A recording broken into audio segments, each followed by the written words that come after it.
uma palavra impossível. Quando eu prometo é pra cumprir, sou infalível. Me diz quando eu errei, me equivoquei. Me diz, estou contigo no deserto lado a lado. Meus irmãos, vamos abrir a Bíblia em 1 Reis, capítulo 7. Livro dos Reis. Quem trouxe a Bíblia, enquanto você procura, eu quero cumprimentá-los com a paz do Senhor. Quero externar minha gratidão a Deus por estar aqui pela segunda vez nesse evento. Estendo a gratidão ao pastor Antônio Moura. Glória a Deus. E louvo a Deus pela vida de todos os companheiros que estão aqui. Meu amigo pastor Alexandre, que tem sido o meu motorista. Cadê Alexandre? Está ali, né? Deus abençoe vocês. Agora o retorno ficou melhor ainda, viu? Todo pregador fica feliz, né? Com um retorno bom. Deus abençoe a toda a organização do evento, que a gente sabe que é tão difícil, mas depois que embalar, a coisa vai andar. Tem glória aí para Jesus, irmãos? Capítulo 7, versículos 13, 14, 15 e o 21. 4 versículos do primeiro livro dos Reis, diz assim: Enviou o rei Salomão missionários a Tiro, a fim de que trouxessem Hurão. Só para memorizar, diga Hurão. Algumas Bíblias está escrito Irão ou Aurão, mas eu vou ficar com a King James, que ela chama Hurão. 1 Reis 7, 13. Eu vou ler o 14. Era Hurão filho de uma mulher viúva da tribo de Naftali, e fora seu pai um cidadão de Tiro, que trabalhava com arte em bronze. Hurão era um homem, diga comigo, sábio, talentoso e muito experiente. Repita, sábio, talentoso e muito experiente. E conseguia realizar todo tipo de trabalho em bronze. E veio ter com o rei Salomão e realizou todos os projetos que lhes foram designados. O 15. Hurão fundiu 2 grandes colunas de bronze, cada uma com 8 metros e 10 centímetros de altura e 5 metros e 40 centímetros de larguras, medidas com fio de 12 côvados. Agora, para encerrar, o 21. Hurão colocou essas 2 grandes colunas de bronze na frente da entrada do templo. A que ficava ao lado sul se chamava Jaquim, memorize, Jaquim. A que ficava ao lado norte chamava-se Boaz, memorize, diga Boaz e toma o seu lugar de assento e dê glória a Deus, aleluia. Meus irmãos, existem alguns textos bíblicos que trazem para nós algumas revelações com muita clareza. E a Bíblia diz que tudo o que foi escrito de forma divinamente inspirada para nosso ensino, para nosso aprendizado, para nossa correção e para o nosso crescimento. Eu estava com as malas arrumadas para viajar do estado de Santa Catarina para o Paraná em uma madrugada, e Deus tirou o meu sono nessa madrugada. Eu falei para minha esposa, nega, se você quiser dormir, vá, porque eu vou tirar uns períodos de oração. E eu fui para a oração naquela madrugada, e dentro de uma ideia do meu coração, aquela madrugada que Deus tirou meu sono, eu queria ver pelo menos um anjo voando lá no meu lugar de oração, mas não apareceu nenhum anjo voando lá. Eu ficaria muito feliz se aparecesse um anjo naquele lugar. Continuei orando e, dentro da minha perspectiva, pelo menos ia aparecer uma bola de fogo, um clarão no meu ambiente de oração, e também não apareceu uma bola de fogo, nenhum clarão, nenhuma luz. Nada disso apareceu naquela madrugada de oração, naquela noite fria em Santa Catarina. Terminei os meus períodos de oração, a esposa estava dormindo, e eu pensei comigo, já que Deus não me mostrou nada em oração, eu vou ler a Bíblia. E eu vou dizer uma coisa para você que está aqui, para quem está nos ouvindo. Deus tem vários métodos de falar com o ser humano. Deus pode falar com você quando alguém está cantando, amém? Deus pode usar um profeta para falar com você. Quem acredita em profecia, em revelação? Deus pode falar com alguém em um sonho? Pode. Deus tem métodos para falar. Porém, a forma mais segura de Deus falar conosco é por meio da sua palavra. O profeta pode mentir ou se equivocar quando ele for entregar uma profecia. Eu posso ter um sonho e interpretar de uma forma errada. Eu posso estar ouvindo um louvor para Deus e interpretar que Deus está falando comigo, e Deus pode não estar falando do jeito que eu quero que Ele fale. Agora, quando nós lemos Bíblia, ou quando nós ouvimos Bíblia, você jamais vai ser enganado pela palavra, você jamais vai ser enganado pela mensagem bíblica que dá direção para a nossa vida. Eu tenho pregado por alguns lugares do Brasil e vou deixar isso registrado. É lamentável encontrarmos algumas igrejas no Brasil que elas não são guiadas pela palavra, são guiadas por profetas, por homens que se colocam em uma posição, em um nível tão alto, que às vezes estão maior do que Deus. Mas bem-aventurada a igreja que acredita na palavra, que não despreza os dons de Deus, mas coloca a palavra de Deus acima de qualquer manifestação espiritual. E quando eu estava lendo esse texto naquela madrugada, eu li a história desse homem chamado Hurão, e eu fiquei encantado com algumas coisas que eu descobri na vida desse personagem. Quem era Hurão na verdade? Hurão era filho de um homem da região de Tiro, da tribo de Naphtali, um dos filhos de Jacó. E Hurão aprendeu com o seu querido pai todo o ofício que o seu pai lhe ensinou, relacionado ao trabalho com o bronze. Tudo que o pai ensinou para Hurão, ele aprendeu com muita eficiência.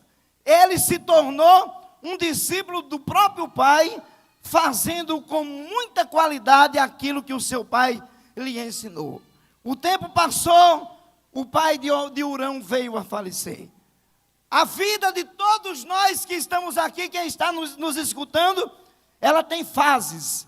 Existem fases na Bíblia, na vida do cristão, que é a fase de você sorrir diariamente, se alegrar diariamente, mas existem fases que parece que até não passam com rapidez. A fase do choro, a fase da provação, a fase dos dias maus, são aqueles dias que, se pudéssemos, tiraríamos da nossa agenda de vida.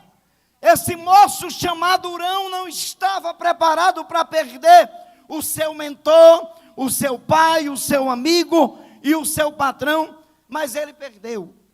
O que devemos fazer quando os dias maus baterem na porta da nossa existência? Quando o pai de Hurão faleceu, ele vai enfrentar alguns tipos de problemas. O primeiro problema que ele vai enfrentar um problema financeiro. Por quê? Porque os clientes que o pai de Hurão tinha começaram a desaparecer. Diminuiu o percentual de clientes que vinham para o pai de Hurão fazer os trabalhos que ele fazia. Ou seja, Hurão é apenas um jovem que na ideia das pessoas não tinha as mesmas habilidades do pai. Apesar dele ser sábio, talentoso e experiente, mas as pessoas não lhe deram o devido valor. Por isso a clientela de Hurão desapareceu e com isso veio a crise financeira. Você que é empresário, que é lojista, sabe muito bem que se não tiver cliente na sua loja, se não tiver cliente na sua empresa, o caixa vai ficar defasado, não vai entrar suficiente, daqui a pouco você começa a entrar em crise, e isso acontece em muitas empresas do Brasil. Primeiro problema de Hurão, vai enfrentar uma crise financeira, porque faltou o cliente, faltou dinheiro, e quando falta dinheiro, as crises começam a bater na porta das pessoas. Eu estava no estado do Pernambuco, exatamente numa cidade chamada Garanhuns, e eu fui ser testemunha de alguns casamentos de algumas pessoas da igreja que eu pastoreava. A juíza da 9ª vara da infância de Recife estava substituindo o juiz que não pôde ir fazer aquela celebração, e ela disse para a gente: quando terminar essa celebração aqui, eu vou assinar uma pilha de divórcio mais ou menos de quase 1 metro. E ela disse para a gente: pasme os senhores, que a maioria desses divórcios não são problemas de traições, são crises nas finanças desses casais, e eles não souberam lidar com essa crise e chegaram ao ponto de se separar. A crise financeira, quando ela bate na porta, ela traz desespero, ela traz muitos problemas terríveis, mas eu quero usar essa tribuna nesta noite e liberar uma palavra profética para você que está aqui. Deus é maior do que qualquer crise financeira que você esteja enfrentando. A crise está instaurada na casa de Hurão, mas ele tem um segundo problema. O segundo problema de Hurão, ele tem que lidar com a situação da sua mãe viúva. E quem conhece um pouquinho, pastor Moura, da cultura judaica, sabe muito bem que viúva em Israel, por um determinado tempo, ela não tinha vez e nem voz. Todas as viúvas sofriam. Deus teve que intervir uma vez e usar um profeta e dizer para aquele profeta: grita lá em Israel que eu sou pai de órfãos e esposo de viúvas. Deus vai falar a respeito desse assunto, vai fazer uma tratativa com relação a isso, porque as viúvas não tinham vez nem voz, até Deus dar vez e voz para as viúvas em Israel. Uma das especialidades de Deus é dar voz a quem não tem voz e dar vez a quem não tem vez. Você entendeu? Levante essa mão e dê um glória. Deus dá vez e voz a quem não tem vez e não tem voz. Esse ano Deus vai colocar muitos vereadores e prefeitos novos em algumas cidades do Brasil, porque Deus vai dar vez e voz a quem não tem vez e voz. Escuta o que eu estou dizendo para vocês. O segundo problema de Hurão é o problema de lidar com a rejeição da sua própria mãezinha. E você que é filho igual eu sou, meu irmão, ninguém está besta de mexer com a nossa mãe. A nossa mãe é uma princesa. Quem tem mãe aí, dê um glória para Jesus, por sua mãe estar viva. A minha tem 81 anos, se deixar ela vai os cultos 7 dias por semana, e se tiver vigília e escola dominical, ela está dentro. Dê glória a Deus pela sua mãe. A mãe de Hurão era preciosa para ele. Infelizmente tem alguns filhos que não valorizam isso, mas bem-aventurado é você, filho, que honra o seu pai e a sua mãe, porque a Bíblia nos mostra isso como mandamento de promessa de Deus na vida do crente. Hurão vai ter outro problema que ele vai enfrentar, o terceiro tipo de problema. Ele vai ter um problema que vai afetar as suas emoções. Por quê? Porque o camarada está desempregado. E ninguém consegue ser feliz desempregado, irmãos. Ninguém. Você nem ajudar na igreja, você pode. Quem é solteiro, nem um sorvete para a namorada pode pagar. A crise financeira maltrata de forma acelerada a vida de uma pessoa. Hurão está desempregado, não tem cliente. Está vivendo essa situação de ter que suportar a rejeição que a sua mãe tinha em Israel. E em terceiro lugar, tem uma coisa que Hurão descobriu na vida dele. O significado do nome de Hurão é esse: meu irmão vai ser honrado e exaltado, eu não. Gente, vocês sabem que o judeu tinha essa ideia de acreditar em uma bênção profética no seu nome. Agora imagine quando Hurão descobriu o significado do seu nome. A significância do seu nome não trazia nenhuma bênção profética para ele.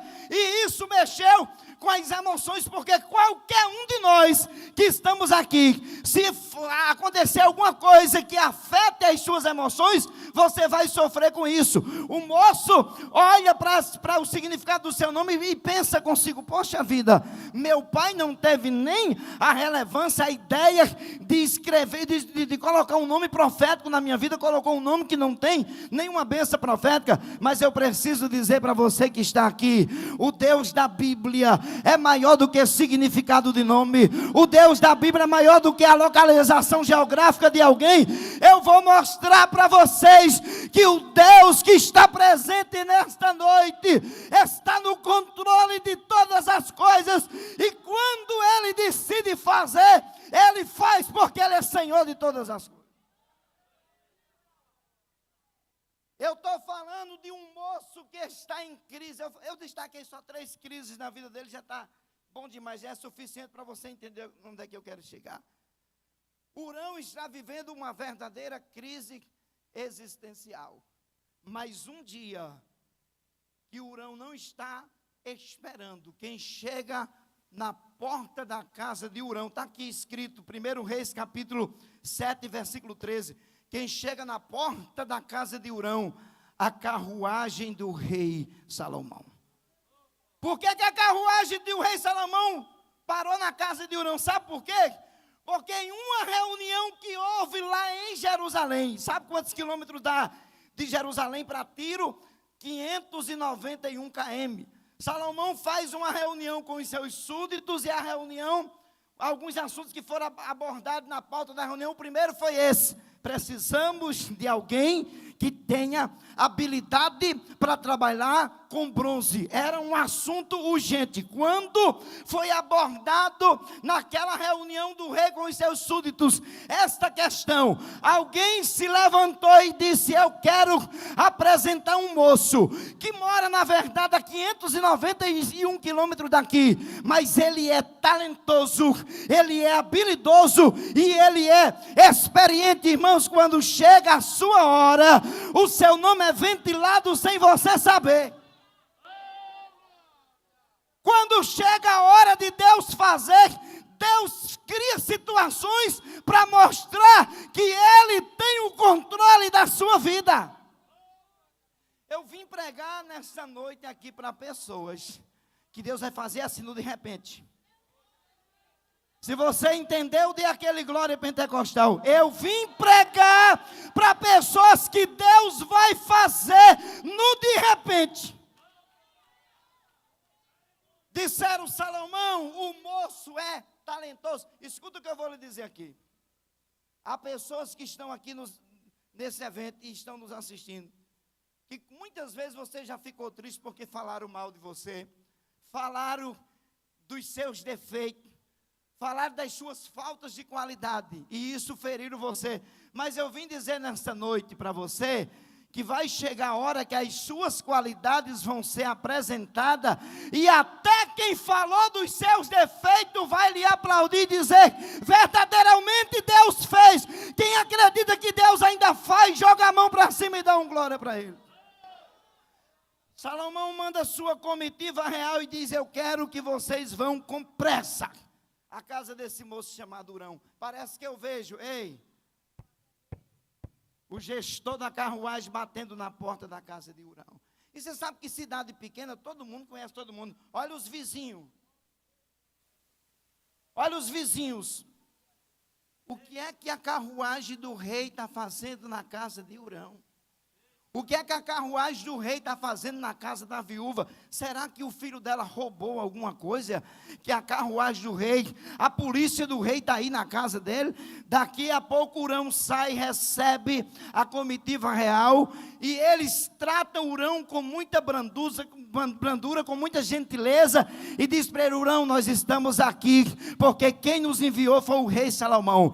O rei Salomão mandou lhe fazer uma proposta. Você não é obrigado a ir, mas se você você aceitar a proposta do rei, tem casa para você em Jerusalém. Você pode levar sua mãe, pode levar todos os seus parentes que você quiser levar. Se tiver um cachorro, pode levar. Você vai trabalhar agora para o rei Salomão. Você vai ser funcionário do rei Salomão. Eu estou falando aqui de um moço que está desempregado, que está em crise, mas Deus mudou em um estralar de dedo a história da vida de Hurão. Eles disseram: Hurão, nós temos roupas novas para você, porque você vai trabalhar para o rei, você tem que se vestir de forma adequada. Nós trouxemos roupas para sua mãe. Daqui a pouco o desempregado se vestiu igual um príncipe.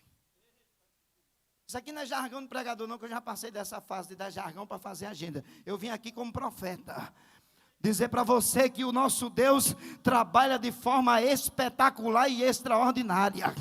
Deus sabe como você chegou aqui, Deus sabe as suas necessidades, e eu quero ser porta-voz de Deus e dizer que no ano que vem, no próximo congresso do Cimiso, você vai estar aqui dando glórias e aleluia, e dizendo: meu Deus fez, porque eu acredito no Deus que fala por meio da Bíblia Sagrada. Hurão se vestiu igual um príncipe, e os vizinhos tudo olhando. Chega a hora dos inimigos ver. Eu não sou muito a favor da gente receber bênção de Deus para humilhar ninguém. Isso não está no cronograma de Deus. Agora, dizer para você que Deus lhe honra diante dos inimigos, Deus faz isso. Deus faz isso porque Deus é justo e é Senhor de todas as coisas. Deus vai tratar com os adversários e eles vão ver quem é escolhido por Deus para determinadas funções na terra. Hurão sai todo vestido de príncipe. A sua mãe, a viúva, que não tinha dinheiro nem para comprar um vestido novo, toda arrumada, roupas reais. Deus mudou a casa de Hurão no estralar de dedo. Hurão vai para Jerusalém. Quando ele chega lá, recebe a planta da mão do rei, daquilo que ele precisava fazer, e o texto diz que tudo que o rei colocou na mão de Hurão, ele fez com qualidade, com eficiência, e aquilo alegrou o coração do rei, de tal maneira que o rei disse assim para Hurão: Hurão, eu tenho uma coisa espetacular para você fazer. Eu quero que você faça 2 colunas para colocar na entrada do templo. Eu quero que essas colunas que você faça com muita qualidade, porque eu vou colocar um nome profético nessas colunas. Hurão faz as 2 colunas, coloca uma do lado esquerdo, outra do lado direito. Salomão olhou para a coluna do lado direito e disse: o nome dessa coluna vai se chamar Jaquim, que significa Deus estabelece. Quem chegava na porta do templo em Jerusalém, olhava para a coluna chamada Jabim e dizia assim: Deus estabelece. O que é que Deus estabelece? Projetos. O que é que Deus estabelece? Chamada especial na vida de pessoas. O que é que Deus estabelece? Bênçãos sem medidas, recalcada e transbordando para a vida de pessoas que acreditam que o Deus que estabelece continua sentado no trono e tem o domínio de todas as coisas. A coluna que está do outro lado, o nome dela é Boaz, que significa Deus é o Todo-Poderoso. Quando alguém olhava para essa coluna, tinha a percepção de quem era o Deus de Israel, o Deus Todo-Poderoso que fazia todas as coisas. Eu vou terminar a minha oportunidade dizendo para vocês que Salomão mudou no estralar de dedo a vida de Hurão e a casa dele, ok? Só que tem um versículo que me chamou muita atenção nessa palavra que eu estava meditando. Está em Mateus 12:42. Uma certa vez, Jesus está ouvindo os fariseus falar a respeito da grandeza de Salomão. E de repente, naquela conversa, Jesus nunca foi de fazer isso, e ele só fez essa única vez. Jesus disse: eu sou maior do que o rei Salomão. Irmão, Jesus dizer isso publicamente diante dos fariseus que conheciam a história, que sabiam da grandeza de Salomão, que sabia da magnitude da sua história, que sabia dos seus feitos. Agora um homem que tinha pele queimada igual a Jesus, Isaías tinha dito que não havia nem beleza em Jesus para o desejarmos, e agora esse homem fala publicamente: eu sou maior do que o rei Salomão. E se nós formos olhar para essas verdades bíblicas, nós vamos concordar em número, gênero e graus com as palavras de Jesus. Sabe por que eu estou dizendo isso? Apesar de Salomão ter mudado a vida de Hurão e da sua mãe, a descendência de Hurão se tornou abençoada, mas Salomão nunca pode dizer para alguém o que disse Jesus. Em João 11:25, Jesus disse: eu sou a ressurreição e a vida, e aquele que crê em mim, ainda que esteja morto, viverá. Salomão nunca pode dizer para um judeu: eu sou o caminho, eu sou a verdade, eu sou a vida, e ninguém vai ao Pai a não ser por mim. É por isso que Jesus disse: eu sou maior do que o rei Salomão. Eu quero que você levante a sua mão e diga bem alto: o meu Jesus é bem maior do que o rei Salomão. É por isso que Jesus faz esta declaração. E eu comecei a fazer um paradoxo entre a missão de Jesus aqui na terra e a missão de Salomão aqui na terra. A missão de Salomão foi totalmente diferente de Jesus. Por quê? Porque Salomão nunca teve a condição de dizer que ia para o Pai, mas não deixaria a igreja órfã, enviaria o outro Consolador, o Espírito da verdade, que o mundo não pode receber, porque não crê e não conhece, mas esse Espírito está aqui no Cimismo nesta noite. E sabe onde é que esse Espírito está? Está em você. O que é maior do que o rei Salomão está aqui. Com permissão do pastor, eu quero que você fique em pé. Eu quero orar por você nessa noite.